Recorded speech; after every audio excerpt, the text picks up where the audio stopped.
Welcome to వైద్యం ఆరోగ్యం. నేను సింధూర. సంతానలేమితో బాధపడుతున్నారా? ఐయుఐ అంటే ఏంటి? ఐయుఐ ఎప్పుడు చేస్తారు? సంతానలేమితో బాధపడుతున్న వారికి ఐయుఐ ట్రీట్మెంట్ ఎలా ఉపయోగపడుతుంది? ఇలా మనకున్న ఎన్నో రకాల సందేహాలను గురించి సవివరంగా తెలియచేయడానికి 49 హాస్పిటల్స్ డాక్టర్ స్ఫూర్తి గారు ప్రస్తుతం మనతో పాటు స్టూడియోలో ఉన్నారు. వారిని అడిగి మరిన్ని విషయాలు తెలుసుకుందాం. Hello doctor. హలో మ్యామ్, అసలు ఇన్ఫర్టిలిటీకి మెయిన్ రీజన్స్ ఏంటి అసలు? సో అంటే ఒక couple 1 year of marital life unprotected intercourse అంటే ఎటువంటి ప్రొటెక్షన్ లేకుండా కలిసి ట్రై చేస్తున్నారు 1 year వరకు అంటే అయినా ప్రెగ్నెన్సీ రావట్లేదంటే అప్పుడు ఇన్ఫర్టిలిటీ అని చెప్తామండి. సో ఇన్ఫర్టిలిటీకి కారణాలు అనేవి చూసుకుంటే మేల్స్ అండ్ ఫీమేల్స్ లాగా డివైడ్ చేస్తాం. So both are equally responsible. So మగవాళ్ళలో చూసుకున్నట్టయితే మనం సిమెనాలిసిస్ చేసినప్పుడు కౌంట్ అనేది తక్కువ ఉన్నప్పుడు అంటే దానికి కాజెస్ ఏంటి అనేది చూస్తాము. సో కౌంట్ తక్కువ ఉండడానికి కాజెస్ అనేవి ఇన్ఫెక్షన్స్ ఉండొచ్చండి ఏదన్నా, లేదంటే వెరికోసిల్ ప్రాబ్లం లాంటిది ఏదన్నా ఉండడము, లేదంటే థైరాయిడ్, షుగర్, లేదంటే అధిక బరువు ఉండడము. కొన్ని ప్రొఫెషన్స్లో ఎక్కువ చూస్తుంటాము ఈ కౌంట్ తక్కువ ఉండడం అనేది. ఆర్ ఏదైనా జెనెటిక్ ఇష్యూస్ ఉండడము, ఎక్కడన్నా బయటికి వెళ్ళే వేలో బ్లాక్ ఉండడము, ఇట్లాంటి ఇష్యూస్ ఉన్నప్పుడు జనరల్గా మగవాళ్ళలో ఈ ఇన్ఫర్టిలిటీ సమస్యలు అనేవి చూస్తాం, అంటే కౌంట్ తక్కువ ఉండడం అనేది చూస్తాం. అలా కాకుండా ఆడవాళ్ళలో ఏంటంటే డివైడ్ చేస్తాం మళ్ళీ same ovulatory causes, tubal factor and uterine causes అనేలాగా డివైడ్ చేస్తాం. సో ఆడవాళ్ళలో చూసుకున్నట్టయితే ఏజ్ అనేది మోస్ట్ ఇంపార్టెంట్ ఫ్యాక్టర్. వయస్సు పెరుగుతున్న కొద్దీ ఎవరికైనా ఎగ్ రిజర్వ్ తగ్గడం అనేది కామన్. సో ఈ మధ్యకాలంలో ఏంటంటే లేట్ మ్యారేజెస్, లేట్గా ప్రెగ్నెన్సీ ప్లాన్ చేయడం అనేది కామన్ అయింది. సో అలా దానివల్ల వచ్చే సమస్యలు అంటే ఇప్పుడు 20sలో ఉన్నట్టు ఎగ్స్ 30sలో ఉండవండి, 30sలో ఉన్నట్టు 40sలో ఉండవు. సో ఒకవేళ లేట్గా అంటే 35, 37, 38 తర్వాత ట్రై చేసే వాళ్ళు కూడా చాలామంది వస్తున్నారు.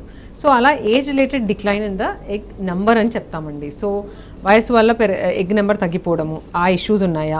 లేదంటే కొన్నిసార్లు ఈ మధ్యకాలంలో చూస్తున్నాము యంగ్ ఏజ్లో ఎస్పెషల్లీ పీసీఓడి అనే ప్రాబ్లం చూస్తున్నాము. సో ఎగ్స్ అనేవి చాలా ఎక్కువ ఉంటాయి, బట్ ఎగ్ సరిగ్గా రిలీజ్ అవ్వడము, లేదంటే ప్రెగ్నెన్సీ రావడము, ఇవన్నీ ఇబ్బంది ఉంటాయి వీళ్ళలో. అలా ఏదన్నా ఇష్యూస్ ఉన్నాయా? లేదంటే యంగ్ ఏజ్లోనే ఒక్కొక్కసారి ఎగ్ రిజర్వ్ తగ్గడం అనేది చూస్తుంటాం. ప్రీమెచ్యూర్ ఓవేరియన్ ఫెయిలియర్ అంటాం. అంటే నార్మల్గా ఏజ్ ఎక్కువ ఉన్న వాళ్ళకి తగ్గకుండా యంగ్ ఏజ్లో కూడా ఇప్పుడు 20sలో ఉన్నప్పుడే వాళ్ళకి ఎగ్ రిజర్వ్ అనేది కంప్లీట్గా తగ్గిపోవడము, వాళ్ళకి ఏదైనా ఇష్యూస్ వల్ల అనేది కూడా కొన్ని రీజన్స్ ఉంటాయి.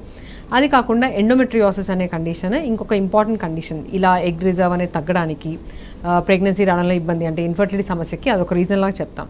ఇది కాకుండా ట్యూబల్ ఫ్యాక్టర్ అండి, అంటే ట్యూబల్ బ్లాక్స్ ఉండడము, ఏదైనా ఇన్ఫెక్షన్ వల్ల టీబీ లేదంటే బ్యాక్టీరియల్ ఇన్ఫెక్షన్ వల్ల ట్యూబ్ బ్లాక్ అనేది అవ్వడం చూస్తుంటాం. సో ట్యూబ్ బ్లాక్ అయినాక కూడా వాళ్ళకి న్యాచురల్గా ప్రెగ్నెన్సీ రావడంలో ఇబ్బంది ఉంటుంది అండ్ ఈ సమస్యతో బాధపడతారు.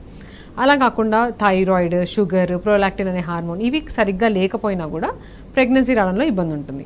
అండ్ గర్భసంచి సైడ్ వస్తే గర్భసంచిలో లోపట ఏమైనా పొరల్లాగా ఉండడము, లోపట అతుకుల్లాగా ఉండడము, థిన్ ఎండోమెట్రియం అంటాము, అలాంటి ఏమైనా ఇష్యూ ఉండడము, ఫ్లూయిడ్ ఉంటుంది ఒక్కొక్కసారి కొంతమందికి, లేదంటే గర్భసంచిలో గడ్డలు ఉండడము, అడినోమయోసిస్ అనే కండిషన్. సో ఇవన్నీ రీజన్స్ ఆఫ్ ఇన్ఫర్టిలిటీ అని చెప్తామండి.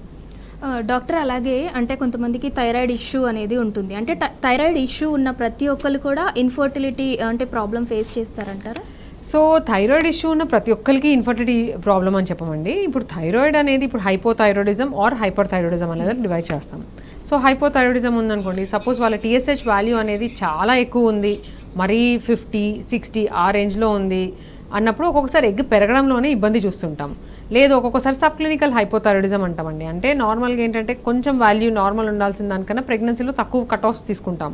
సో అలా కాకుండా కొంచెం ఎక్కువగా ఉంది ఆ TSH వాల్యూ అనేది ఉన్నప్పుడు దానికి చిన్న ట్రీట్మెంట్స్ అనేవి అడ్వైస్ చేస్తుంటాం. సో అందరికీ డెఫినెట్గా ప్రాబ్లం అని చెప్పం, కానీ బేసిక్ ఇవాల్యుయేషన్లో పార్ట్ లాగా థైరాయిడ్ టెస్ట్ అందరికీ చేస్తాము. ఆ థైరాయిడ్ టెస్ట్లో ఏమైనా అబ్నార్మాలిటీస్ కనిపిస్తే దాని ట్రీట్మెంట్ ఇస్తే సరిపోతుంది కొంతమందిలో. లేదు ఒక్కొక్కసారి థైరాయిడ్ రిజర్వ్ అంటే థైరాయిడ్ ట్రీట్మెంట్ ఇచ్చిన తర్వాత కూడా నార్మల్ వచ్చినా రావట్లేదంటే ఇంకేమైనా ఇష్యూస్ ఉన్నాయని చూస్తాం. సో ప్రతి ఒక్కరికి దానివల్ల ప్రెగ్నెన్సీ రాదనేది కాదు, బట్ జనరల్గా ఏంటంటే థైరాయిడ్, ప్రొలాక్టిన్ ఇలా హార్మోన్స్ అనేవి కరెక్ట్ లెవెల్లో పనిచేసినప్పుడే ఇది ఒక సర్కిల్ అనమాట బేసిక్లీ. సో బ్రెయిన్లోంచి ఆ సిగ్నల్స్ అనేవి కరెక్ట్గా వచ్చి ఎగ్ పెరగడంలో యూస్ఫుల్ ఉంటుంది. మరీ అన్కంట్రోల్ లెవెల్స్లో ఉన్నప్పుడు ఎగ్గే సరిగ్గా పెరగకపోవడము, దానివల్ల ప్రెగ్నెన్సీ రిలేటెడ్ ఇష్యూస్ రావడం అనేది చూస్తుంటాం. అండ్ అలాగే డాక్టర్, అంటే చాలామంది అనుకుంటూ ఉంటారు అంటే ఇన్ఫర్టిలిటీ లేదంటే థైరాయిడ్ ఇష్యూ ఓన్లీ ఫీమేల్లో మాత్రమే వస్తుంది అన్న అపోహలో ఉంటారు. కానీ ఇన్ఫర్టిలిటీ ప్రాబ్లం మేల్లో కూడా వస్తుంది అండ్ అలాగే థైరాయిడ్ ఇష్యూస్ కూడా మేల్లో కూడా మనం వింటూ ఉన్నాము. సో అలాగే ఇప్పుడు థైరాయిడ్ మేల్లో వచ్చింది అనుకోండి, అది కూడా వాళ్ళకి ఇన్ఫర్టిలిటీకి ఏమన్నా ప్రాబ్లం? డెఫినెట్గా అండి, ఇందాక చెప్పినట్టు అదొక సర్కిల్. అంటే హైపోథాలమో పిట్యూటరీ గొనాడల్ యాక్సిస్ అనేది ఉంటుంది. అంటే బ్రెయిన్లోంచి సిగ్నల్స్ ఇప్పుడు ఆడవాళ్ళు అయితే ఓవరీస్ మీద, మగవాళ్ళు అయితే టెస్టెస్ మీద పనిచేయడము ఆ సిగ్నల్స్, అండ్ దాని నుంచి స్పర్మ్స్ మగవాళ్ళలో అండ్ ఆడవాళ్ళలో ఎగ్ ప్రొడక్షన్ అనేది చూస్తుంటాం. సో ఏదైనా సరే బ్రెయిన్లో ఆ సిగ్నల్స్ అనేవి సరిగ్గా రానప్పుడు అది ఏదైనా రీజన్ కావచ్చు, thyroid reason, prolactin, stress hormone, cortisol అంటాం.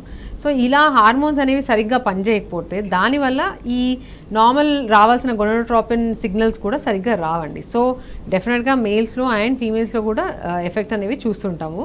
అండ్ సింపుల్ కరెక్షన్ ఏదైనా సరే, ఈ ప్రొలాక్టిన్ అనే హార్మోన్ ఎక్కువ ఉన్నప్పుడు జస్ట్ టాబ్లెట్ పెడితే అది నార్మల్కి వచ్చేస్తుంది. అలాగే థైరాయిడ్ అనేది కూడా ట్రీట్మెంట్తో నార్మల్కి వచ్చేస్తుంది. సో దాన్ని బట్టి వాళ్ళకి చిన్న చిన్న ట్రీట్మెంట్స్తోనే వాళ్ళకి ఈ ఇష్యూస్ అనేవి ట్రీట్ చేసుకోవచ్చు. అండ్ అలాగే డాక్టర్ అంటే కొంతమందిని మనం చూస్తూ ఉంటాము ఇవాళ రేపు అంటే చిన్న చిన్న పిల్లలకి కూడా అంటే పీరియడ్ అనేది స్కిప్ అవ్వడము, లేదంటే ఓవర్ బ్లీడ్ అవ్వడము ఇలా అవుతూ ఉంటుంది. అసలు అలా ఎందుకు అవుతుంది?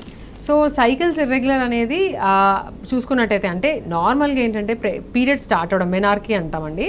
సో ఈ మెనార్క్ తర్వాత పీరియడ్స్ రెగ్యులరైజ్ కావడానికి టైం పడుతుంది. అది కామన్ ఎవరికైనా జనరల్గా అయ్యేది, బికాజ్ అప్పుడే ఆ యాక్సెస్ అనేది అప్పుడే మెచ్యూర్ అవుతుంది అండ్ వాళ్ళకి నార్మలైజ్ అవ్వడానికి ఒక 1 to 2 years టైం పడుతుంది జనరల్గా. బట్ తర్వాత కూడా చాలా మందిలో ఈ సైకిల్స్ ఇర్రెగ్యులర్ ఉండడము ఇట్లాంటి ఇబ్బందులు చూస్తుంటాము. అండ్ మనం మాట్లాడుకున్నట్టు ఈ హార్మోనల్ ఇంబ్యాలెన్స్ అనేది one reason definitely. Thyroid, sugar, లేదంటే కొన్నిసార్లు వాళ్ళకి హీమోగ్లోబిన్ చాలా తక్కువ ఉంటుంది, అనీమియా. సో వాళ్ళలో కూడా బ్లీడింగ్ అనేది చాలా ఎక్కువ కావడము, బ్లీడింగ్ అనేది సరిగ్గా అవ్వకపోవడము, దానివల్ల అనీమియా అనేది ఇంకా వర్సన్ అవ్వడము. సో ఇట్లాంటి ఇష్యూస్ ఉంటాయి. అలా కాకుండా హార్మోనల్ డిస్టర్బెన్సెస్ అండి. సో దానిలో మోస్ట్ ఇంపార్టెంట్ కాజ్ పీసీఓఎస్ అని చెప్తుంటాము. అంటే ఇప్పుడు పీరియడ్స్ ఇర్రెగ్యులర్ అనగానే చాలా మందికి ఓన్లీ పీసీఓడి ఉంది నాకు అని అనుకుంటారు. అలా కాదండి, రీజన్స్ అనేవి మనం ఇవాల్యుయేట్ చేయాలి. స్కాన్ చేసినప్పుడు మనకి దానిలో కనిపిస్తుంది సైకిల్స్ ఇర్రెగ్యులర్గా ఉన్నాయి అనే వాళ్ళకి. ఒక్కొక్కసారి ఎగ్స్ అనేవి చాలా తక్కువ ఉన్నా కూడా మనకి సైకిల్స్ ఇర్రెగ్యులర్గా ఉంటుంటాయి.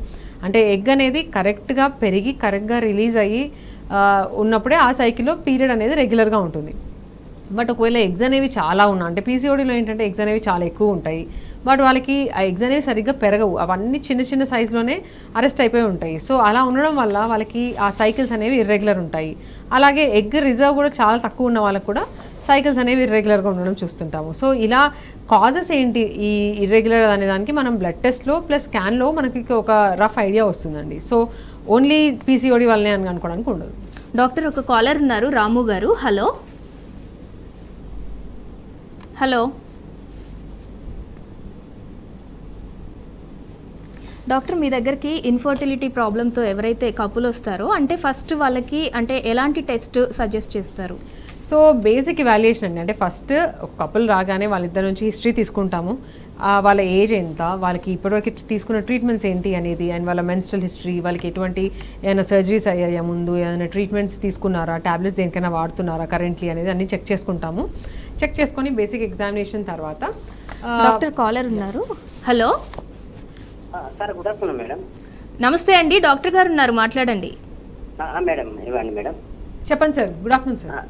అయితే మా పాపకి థైరాయిడ్ ఉంది మేడం. ఓకే. అయితే స్వెల్లింగ్ అనేది తగ్గట్లేదు మేడం. ఇది ఏంటంటే ఈ థైరాయిడ్ ప్రాబ్లమ్స్ ఎంతవరకు అనేది తగ్గింది కానీ స్వెల్లింగ్ అనేది తగ్గట్లేదు మెడ దగ్గర. ఓకే. సో దాన్ని గాయిటర్ అంటారండి. ఆ గాయిటర్ అనేది టెస్ట్ చేసుకోవడం ఇంపార్టెంట్. స్కాన్ చేస్తారు వాళ్ళు.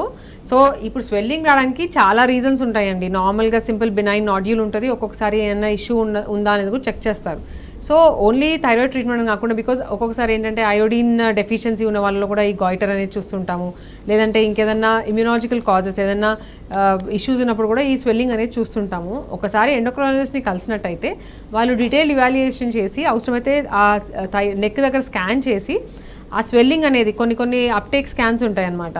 సో అది నార్మల్ అయినా భయపడాల్సింది ఏం కాదా అనేది చెక్ చేసుకొని, భయపడాల్సింది కాదు వాళ్ళకి ఓన్లీ ఇప్పుడు ట్రీట్మెంట్ ఇస్తే సరిపోతుంది అన్నప్పుడు వరి అవ్వాల్సింది లేదండి. ఏదన్నా వరి అయ్యేది ఉంది అంటే డాక్టరే మీకు ఇదే సర్జరీ అని అడ్వైస్ చేస్తారు, లేదంటే నెక్స్ట్ ఆప్షన్స్ ఏంటనేవి చెప్తారండి.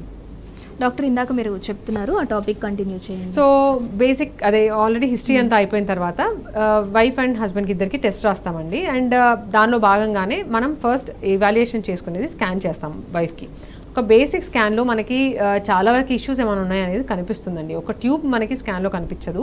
అది తప్ప యూట్రస్ ఎలా ఉంది, యూట్రస్ లోపల లైనింగ్ ఎలా ఉంది, షేప్ ఎలా ఉంది, సైజ్ ఎలా ఉందని చెక్ చేసుకుంటాము. అండ్ రెండు సైడ్ ఓవరీస్ ఎలా ఉన్నాయి, ఓవరీస్ లోపల ఎగ్స్ ఎలా ఉన్నాయి, ఎగ్ అనేది పెరుగుతుందా లేదా అనేది చెక్ చేసుకుంటాం.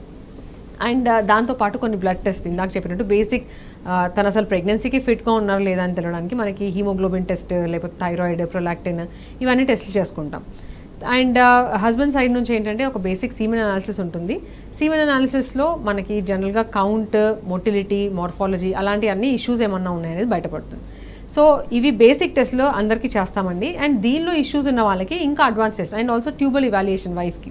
సో ట్యూబ్ టెస్ట్ అనేది డే 7 నుంచి డే 10 మధ్యలో చేస్తాం. సో మనకి ఈ బేసిక్ టెస్ట్లలో తన ఎగ్ రిజర్వ్ ఎలా ఉంది, ఎగ్ అనేది సరిగ్గా పెరుగుతుందా లేదా, అండ్ ఆల్సో లైనింగ్ ఎలా ఉంది, అండ్ ట్యూబ్స్ ఎలా ఉన్నాయి, అండ్ హస్బెండ్లో సీమెన్ అనాలిసిస్ ఎలా ఉంది అనేది చెక్ చేసుకుంటాం.